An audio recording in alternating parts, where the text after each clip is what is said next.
any IPs.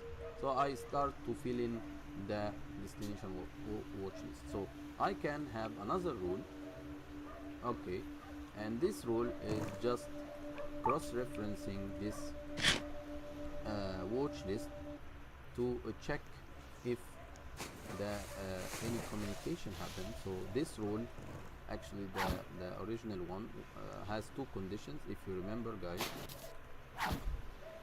this rule has two conditions. So the first condition was actually to check events received by net screen IDB, okay, and the second thing to qualify it as true positive if the destination address belongs to undesired, let's say, business location, okay, geo business location, like we choose encounter as one of this, okay. So this was our rule, and this rule make a contribution for us that it build or it fill. I can have another rule like HMT where we check any or communication detected with IP in the watch list.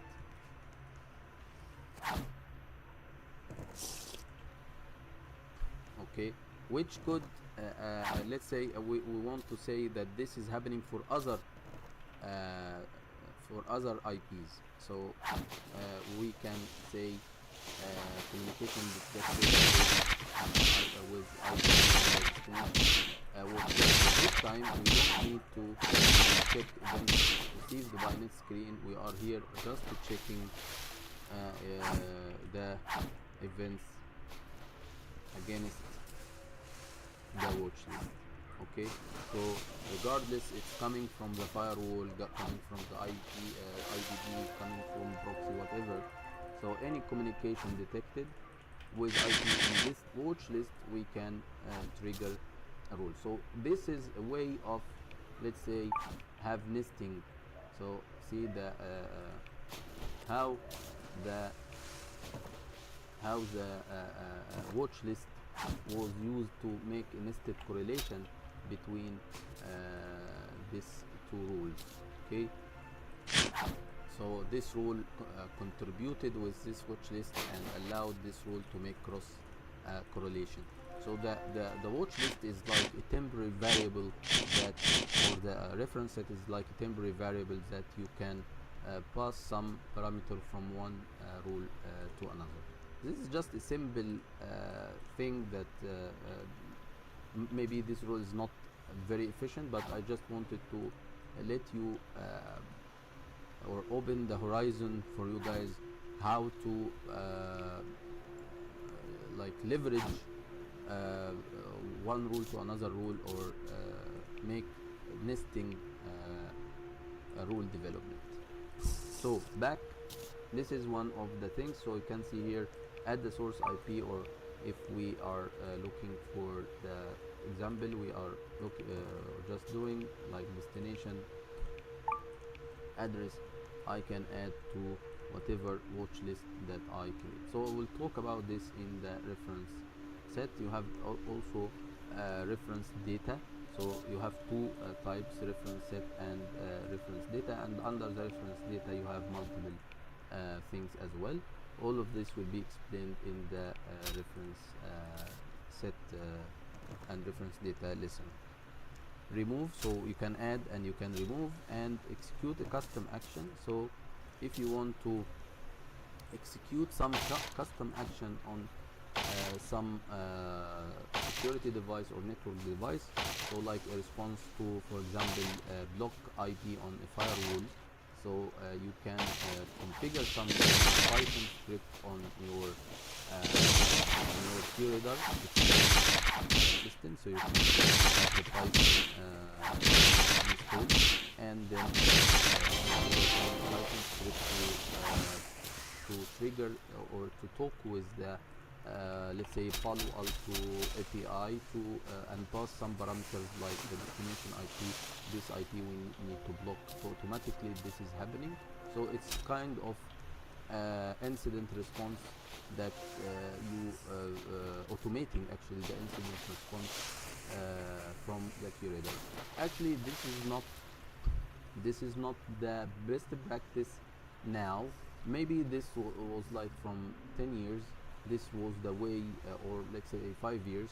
But now we have the concept of SOAR, or security orchestration and response, where you should have another solution, not a solution, beside the same solution. You should have another solution. So you have, for example, the first from Fortinet.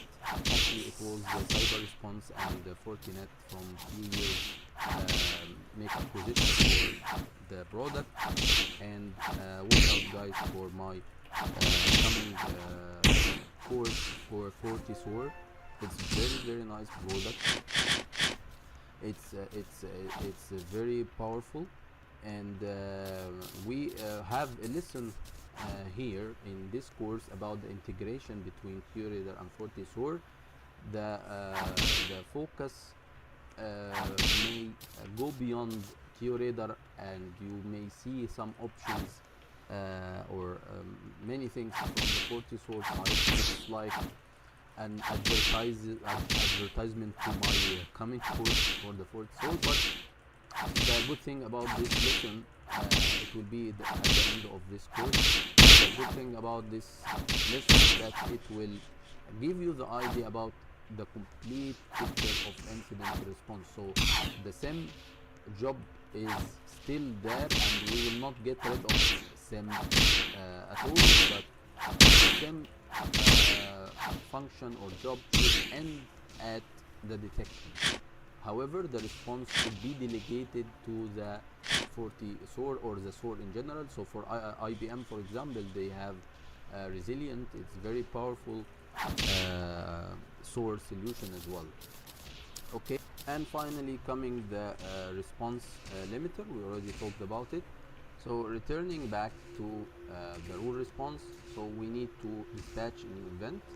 Okay, and also I forgot to put this back. So actually two things, guys. So the rule action to ensure the detected event is part of an event, and the rule response to by the way, you could not select this and continue. It will work, no problem. But actually okay, this is because I selecting the execute custom action, but no custom actions available. You can configure custom actions from your admin tab. So you need to go to the admin tab and configure custom actions. After that, you can come here and select the custom action. So again, guys, you may continue without actually making a rule response. So as you can see, summary, so the rule description, you can take this for documentation. I encourage you guys during the implementation to copy this.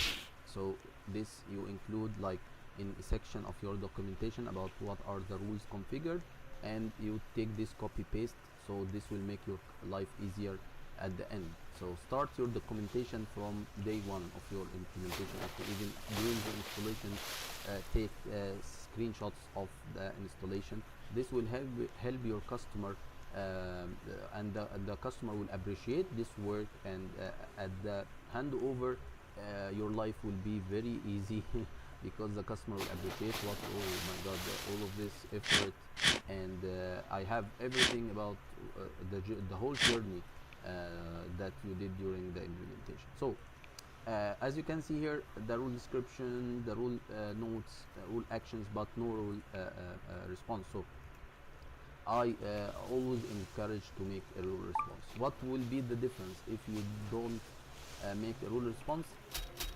you will only have the action executed, which means that always your event will be part an offense. For sure, don't don't leave this like that.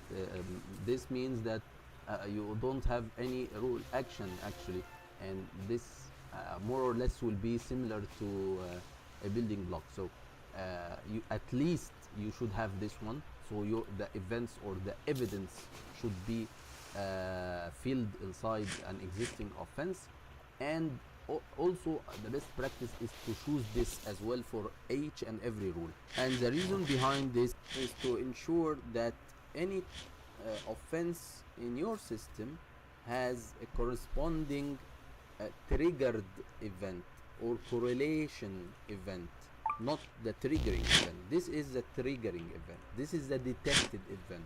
Okay, it's there before your rule even configured. So here we are talking about the triggered event or correlation. Put it that way, that you have a correlation event and you have a correlating events.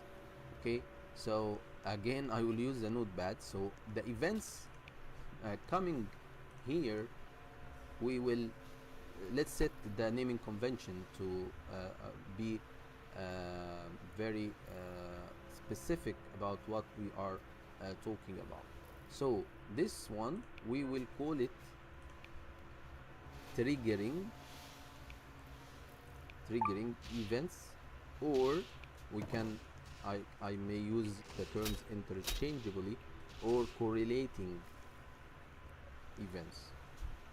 Okay, while here actually I'm borrowing this convention from the ArcSight world, so it's very nice. So this is the triggered events, okay, or correlation events. Okay, so what we are talking about here is the triggering events or correlating events. These are the events that has or have triggered the rule.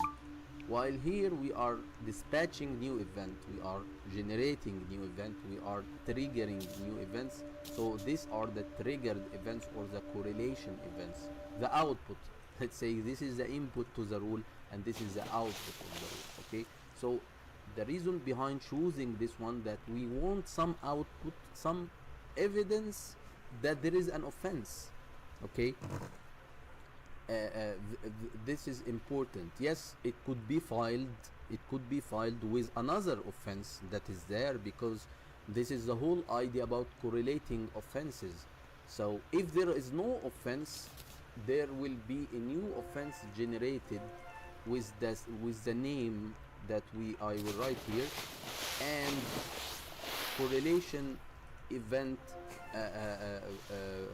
representing this offense. So the two things will happen, that you will have an offense, new offense generated, because the QRadar system checked the property and did not was not able to find any other offense being indexed by the same property.